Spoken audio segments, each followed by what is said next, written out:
Bonjour à toutes et à tous. Imaginez que vous ayez entre les mains une innovation, mais que vous soyez incapable de dire si elle est prête à sortir du laboratoire pour affronter la réalité d'une usine. Donc, comment mesurer ce risque? C'est précisément là qu'intervient l'outil que nous allons explorer aujourd'hui, l'échelle TRL, ou bien Technology Readiness Level. Je suis le docteur Helal Sinan Houda et j'ai le plaisir de vous accompagner dans ce deuxième chapitre de notre module de Reverse Engineering. Ce cours, c'est une étape stratégique de votre Master 2 en génie industriel au sein de la spécialité maintenance de l'automatisme et l'instrumentation. Donc, nous sommes ici à l'Institut de maintenance et de sécurité industrielle de l'Université d'Oran de Mohamed Ben Ahmed où nous formons les futurs cadres capables de piloter l'innovation technique avec précision. Donc aujourd'hui, nous allons apprendre à ne plus naviguer à vue, mais à utiliser ce système de mesure universel pour évaluer la maturité de vos technologies, de la simple idée théorique jusqu'au déploiement opérationnel. Donc soyez les bienvenus dans ce module. Entrons maintenant dans le vif du sujet.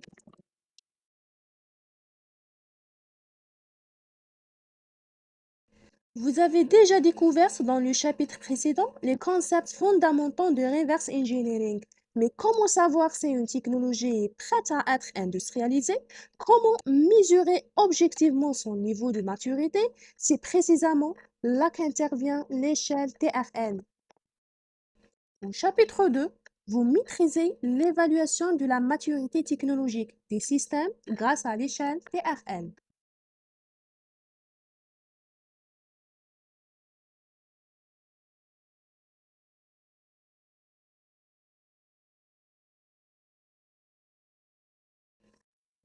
Pour structurer notre progression, le plan de cette séance est le suivant. Nous commencerons par définir l'échelle TRL et son utilité fondamentale.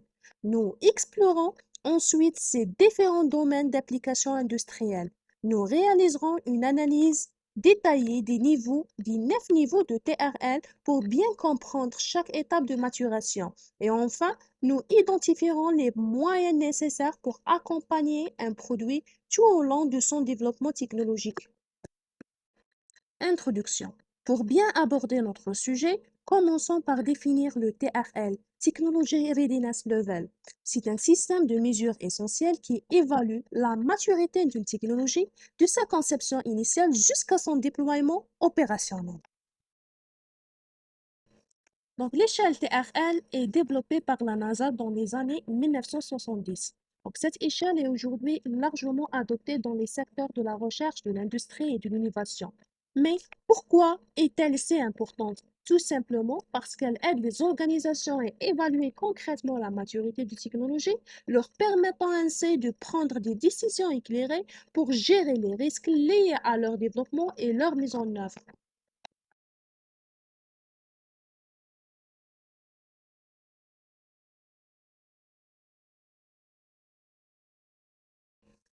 Au-delà de sa simple définition, cet outil possède une réelle valeur opérationnelle. Il sert à identifier les risques, à faciliter la collaboration entre les équipes et à guider les décisions de développement.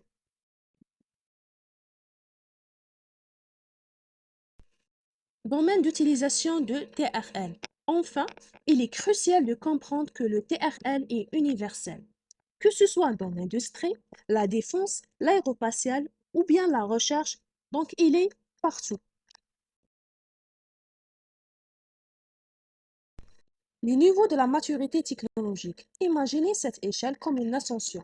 Donc, nous partirons du niveau 1 où nous ne sommes qu'un stade des principes scientifiques observés pour arriver jusqu'à le niveau 9, celui d'un système prouvé avec succès en environnement réel.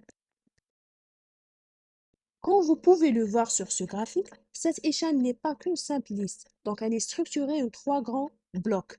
La phase de recherche fondamentale, la phase de développement technologique et enfin la phase de démonstration et de déploiement.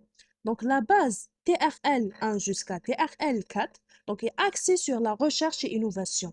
Et le sommet TRL 5 jusqu'à 9 donc, concerne le développement technologique vers le produit final. entamons cette ascension technologique avec le TRL1. Donc, à ce stade, nous sommes au niveau des principes scientifiques observés. Donc, c'est une étape purement théorique, la base de toute future innovation. Une fois ces bases théoriques posées, nous passons au TRL2. Donc, c'est la phase de formulation du concept technologique où l'on commence concrètement à réfléchir à son application pratique. Nous montons encore d'un cran avec le TRL3, qui marque l'étape de la preuve de concept expérimental. C'est ici que nous validons concrètement la faisabilité de notre technologie. Donc, nous terminons cette première phase avec le TRL4. Il s'agit de la validation en laboratoire où l'on s'assure que le système fonctionne désormais de façon cohérente. Nous franchissons maintenant une étape clé en passant au TRL5. Il s'agit de la validation en environnement pertinent où nous commençons véritablement à nous rapprocher des conditions du monde réel. Nous montons encore en intensité avec le TRL6. Donc, c'est l'étape de la démonstration en environnement réel, ce que l'on appelle couramment le test grandeur nature.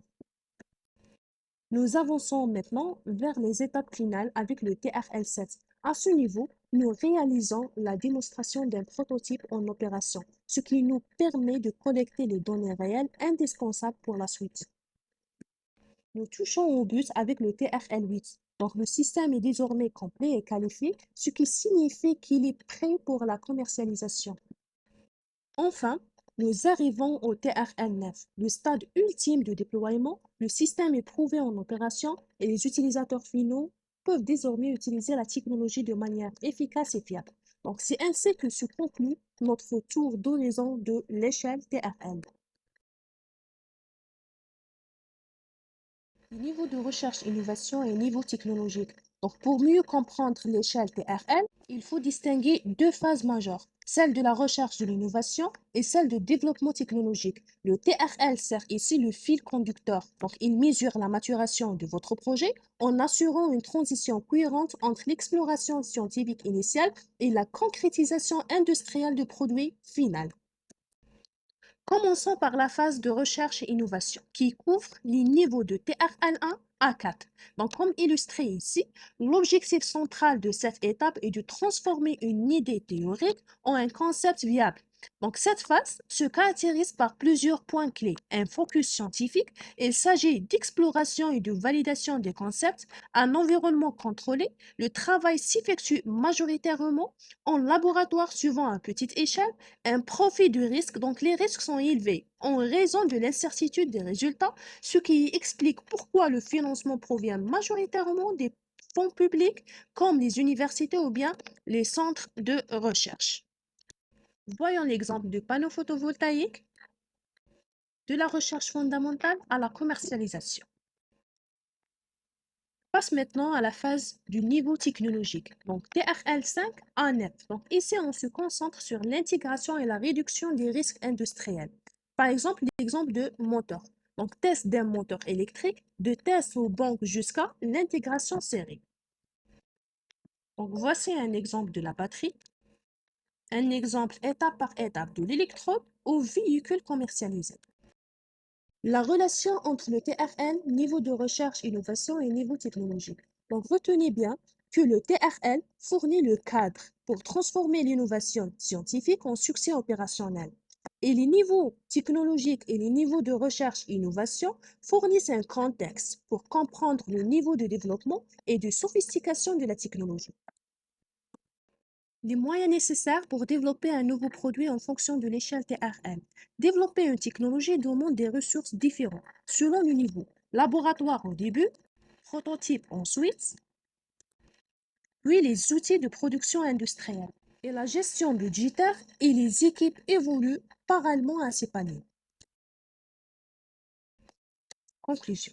Donc, comprendre son niveau TRL, c'est savoir exactement de quelle équipe, de quel financement et de quel environnement vous avez besoin pour franchir les prochaines étapes de votre ascension.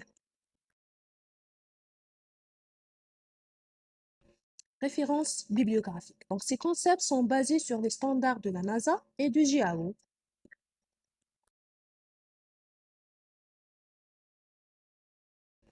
Et merci pour votre attention et très à bientôt pour nos travaux pratiques.